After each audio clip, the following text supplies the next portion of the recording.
ធ្លាប់តាបច្ចេកទេសដែលតពីចំនួនលោកតាផងលោកឪពុកផងធ្លាប់តែអាចធ្វើតុកទូណាបងប៉ុន្តែនៅពេលដែលមានភាពច្នៃប្រឌិតធ្វើចេញជាផ្កានៅវិញបើខុសគ្នាមិនដែរបងដោយសារផ្ការំដួលនេះចំណុចដំបូងឡើយគឺខ្ញុំចាប់ផ្ដើមគឺជា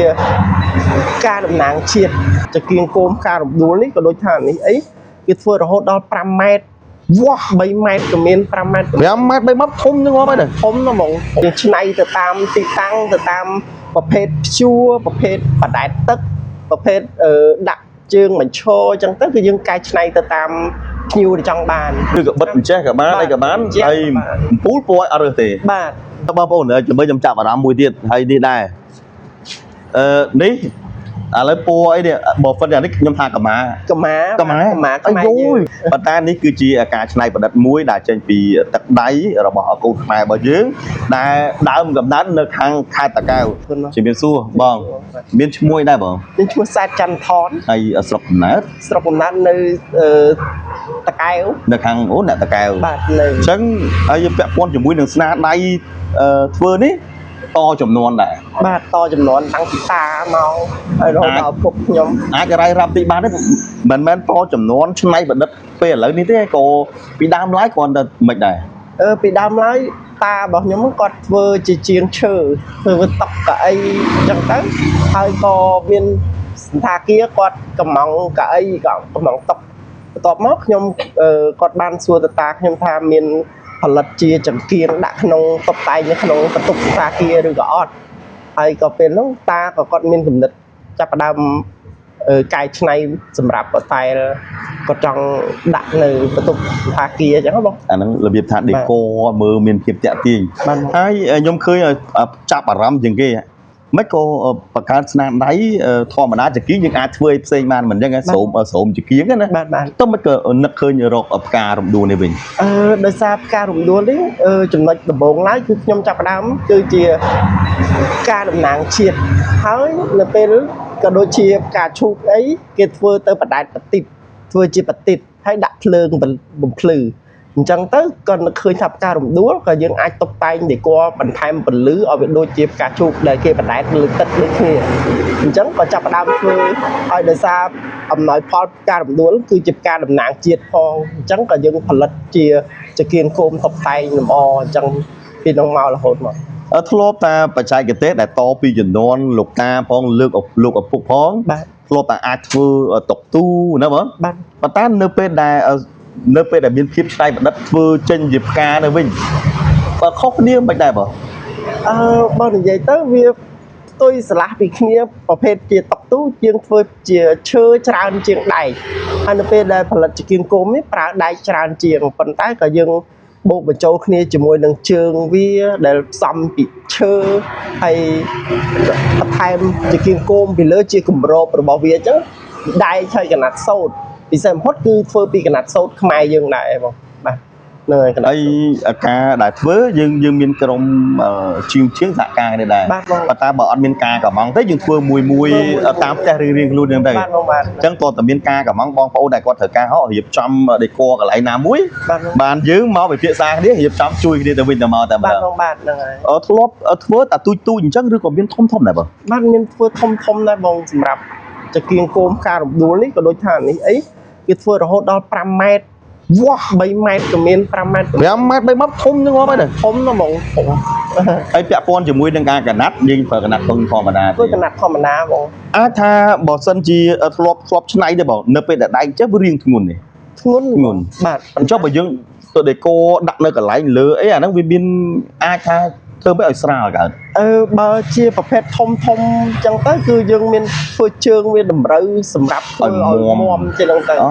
បាទយើងឆ្នៃទៅតាមទីតាំងទៅតាមប្រភេទព្យួរប្រភេទបដែតទឹកប្រភេទដាក់ជើងបញ្ឈរអញ្ចឹងទៅគឺយើងកែច្នៃទៅតាមភ្ញៀវដែលចង់បានអញ្ចឹងគឺយើងអាចច្នៃជូនតាមភ្ញៀវនិយាយចំបច្ចេកទេសនេះមិននឹកឃើញធ្វើសឹងថាជាងភ្ញៀវអតិថិជនចង់កំងអីក៏បានដែរបាទចង់កំងអីក៏ហើយមកការធ្វើការរំដួលមួយអញ្ចឹងជារូបរាងចង្គៀងអញ្ចឹងចំណាយពេលវេលាមិនដែរបើនិយាយទៅបងសម្រាប់តាមតូចតាមធំហើយការធ្វើនោះរយៈពេលសម្រាប់ការពុតដែក ធ្វើជារៀងតាមម៉ូតតាមម៉ូដែលបើរៀងការរំដួលនេះតូចៗទេយើងធ្វើអាចបានលឿនបើធំយើងធ្វើយូរទៅហើយប៉ុន្តែបើសម្រាប់តូចៗក្នុងមួយថ្ងៃខ្ញុំអាចធ្វើបាន50ទៅ100អីដែរនៅពេលដែលប្រឹងតាមក៏យើងសហការគ្នាដែរមិនចឹងមកណាហើយមែនតើទៅពេលខ្លះនៅពេលដែលបងធ្វើធម្មតាមួយតាំងពីព្រឹកដល់ល្ងាចចឹងទៅអង្គុយកាត់អង្គុយផ្សារខ្ញុំចង់ម្ដងឃើញបងអង្គុយផ្សារពុកហើយមួយទៀតដូចជានេះវិញនេះរំដួលចំហ្មងការរំដួលចំហ្មងអញ្ចឹងនេះយើងជាទូទៅយើងបញ្ជួលឬក៏ដាក់បញ្ចេះមិនព្យួរហ្មងនេះជួរឬក៏បិទបញ្ចេះក៏បានអីក៏បានហើយអំពូលពណ៌អត់រើសទេបាទអំពូលនិយាយទៅភាគច្រើនគឺប្រើអំពូលពលឺថ្ងៃពណ៌ថ្ងៃប៉ុន្តែបើជាប្រភេទដែលគេប្រើកណាត់ពណ៌ផ្សេងអានោះគឺយើងប្រើអំពូលពណ៌អីក៏បានដែរអូអញ្ចឹងតាមអតិថិជនដែលគាត់កំងហើយដូចថាឥឡូវមួយនេះអញ្ចឹងស្នាដៃមួយនេះអញ្ចឹងលក់មួយបានប្រហែលអានេះបាន40000រៀលបងអូតែ40000រៀលទេបាទអញ្ចឹងអានេះហៅស្រោមជាង40000រៀលបើយើងដាក់អំពូលលងមកទៀតមុខផ្ទះស្អាតទេបាទហើយអានេះអាចធន់ទឹកភ្លៀងក៏បានដែរបាទធន់ទឹកភ្លៀងបានហ្មងបានន័យថាពណ៌នេះកណាត់បើឲ្យចេញពណ៌ក៏មិនប្រហែលដែរមិនអញ្ចឹងបងណាបាទអត់ចេញទេបងហើយដូចថាបើហ្វិនជាខូចខាតកណាត់អីយើងអាចបដូរកណាត់ថ្មីក៏បានដែរអូនេះគេហៅផ្ការរំដួលចំប៉ុន្តែអ្វីដែលខ្ញុំឆ្ងល់បន្តិចហ្នឹងគឺចេះខ្ញុំបង្ហាញបងប្អូនបន្តិចហើយបង្ហាញសួរជាងហ្មងអានេះអីផ្កាយដែរបងការរំដួលដូចគ្នារំដួលតែមិនរំដួលពណ៌ក្រហមយើងឆ្នៃទៅជាពណ៌ផ្សេងតាមចំណង់ចំណូលចិត្តភ្ញៀវបងប្អូនធ្លាប់ឃើញដែររំដួលពណ៌លឿងឥឡូវរំដួលពណ៌ក្រហមប៉ុន្តែនេះគឺជាការច្នៃប្រឌិតមួយដែលចេញពីទឹកដៃរបស់កូនខ្មែររបស់យើងដែលដើមកំណើតនៅខាងខេត្តតាកែវហើយស្នាដៃនេះមែនតើទៅតាំងពីជំនាន់លោកតារបស់គាត់តពីឪពុកហើយមកដល់បងទៀតមិនដឹងមកណាហើយការធ្វើតែផ្កាទេម៉ូតផ្កាទេនិយាយទៅខ្ញុំធ្វើម៉ូតច្រើនសម្រាប់ការឈូកក៏មានការរំចង់ក៏មានការចង្កុលលៃក៏មានបាទការតាគៀតបាទធ្វើឲ្យតែភ្ញៀវគាត់ត្រូវការកំងវាយើងធ្វើបានទាំងអស់ហើយជាដៃនិយាយចាំយើងដាក់ជំនាញហីចង់ស្អីក៏បានដែរខ្លាចដល់ធ្វើផ្កាឡានហ្នឹងមិនអញ្ចឹងហើយមួយទៀតបងប្អូនជាមួយខ្ញុំចាប់អារម្មណ៍មួយទៀតហើយនេះដែរនេះឥឡូវពណ៌អីនេះបើហ្វិនអានេះខ្ញុំថាកម្មាខ្មែរយូយកម្មាខ្មែរយើងយកមកធ្វើដាក់អំពូលហ្នឹងដែរដាក់អំពូលជាអាចថាឆាងម៉ាងចង្គៀងហៅថាម៉ូតមួកបាទហើយមែនតើទៅសម្រាប់ការតាំងលំអគេហដ្ឋានឬក៏តាមភោជនីយដ្ឋានឬកន្លែងកំសាន្តនានាហ្នឹងមែនតើទៅសម្រាប់អំពូលភ្លើងដែលអាចបំភ្លឺខ្ញុំសូមបញ្ជាក់ឡើងហ្នឹងបន្តិចបងប្អូនជួយការបងប្អូនឆ្លងថាបើដាក់អញ្ចឹងទៅបាំងពលឺបាច់ភ្លឺកើតមែនតើគឺការតាំងពិព័រណ៍នេះភាគច្រើនគេដាក់ទៅកន្លែងងងឹតហើយឲ្យយើងភ្លើងសឹមដូចថាមើលទៅដូចថារៀងអារម្មណ៍ស្រស់ស្រាយអីចឹងមិនចឹងមកណាទេសភាពឬក៏កន្លែង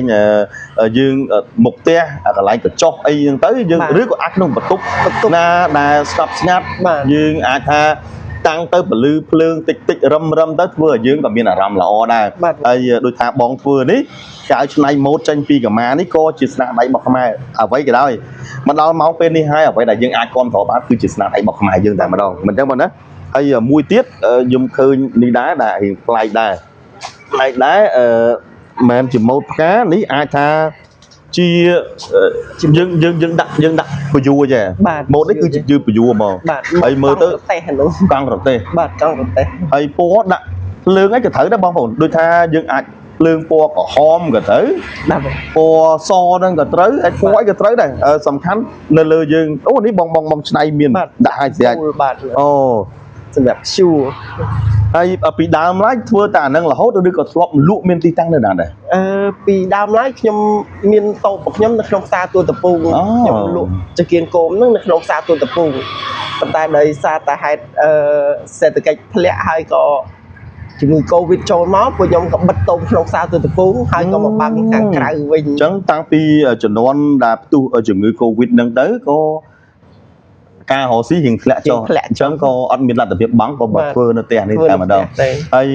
មែនតើទៅបងប្អូនខ្លះនៅពេលដែលឃើញតាមហាងខ្ញុំជឿថាធ្លាប់ឃើញទេផ្ការរំដួលផ្កាអីចឹងទៅប៉ុន្តែអាចតែស្នាដៃខុសៗគ្នាប៉ុន្តែបើយើងមែនតើអត់ដឹងថាតើត្រូវទៅទិញនៅណាទេហើយសូម្បីតែបងនេះគាត់ធ្វើនៅតាមផ្ទះបងប្អូនគាត់អីផ្សេងគាត់ធ្វើតាមផ្ទះខ្លួនឯងអ្វីដែលគាត់មានពេលទៅនេះគឺគាត់ផ្ដោតអារម្មណ៍ទៅលើផ្កាហ្នឹងតែម្ដងហើយខ្ញុំឃើញថាមាន 30000 40000ក៏អត់ថ្លៃទេហើយបើសិនយើងចង់កំងធំតម្លៃទៅតាមនឹងដែរមិនចឹងមកណាហើយនេះគឺគាត់ថាបងអត់ដែលបានផ្សព្វផ្សាយផងអញ្ចឹងពិបាកអញ្ចឹងថ្ងៃនេះចៃដន្យដែលក្រុមការងាររបស់យើងចុះមកហើយសង្ឃឹមថានឹងអាចជួយអ្វីដែលជាស្នាដៃបងដើម្បីតំណាងទៅដល់លោកតាបញ្ជននៅទេគាត់ស្លាប់ទៅ20ឆ្នាំអូបងសុំកម្មាទោសផងហើយអាចថាជួយរំលឹកស្នាដៃនិយាយចំគេដំណើររបស់លោកតាផងដែលមានស្រុកកំណើតនៅខាងខេត្តតាកែវស្រុកណាភូមិណាដែរបងភូមិខ្វៅ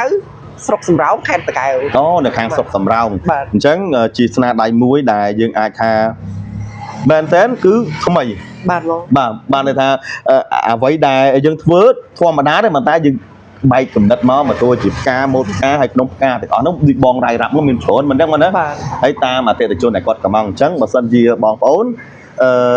គិតថាចង់តបតែងផ្ទះគេអាឋានឬក៏ភោជនីយដ្ឋានឬក៏ម្ចាស់សន្តាគារអីផ្សេងចង់តំណែងនៃការជីវអ្វីនេះតែជាស្នាដៃរបស់បងប្អូនអ្នកខេត្តតាកែវរបស់យើងណាគឺចាំខ្ញុំដាក់លេខទូរស័ព្ទនៅខាងក្រោម comment វីដេអូអរគុណមែនទែនដែលបានចំណាយពេលវេលាដ៏មានតម្លៃខ្ញុំបាទមានដុល្លារពីកម្មវិធី360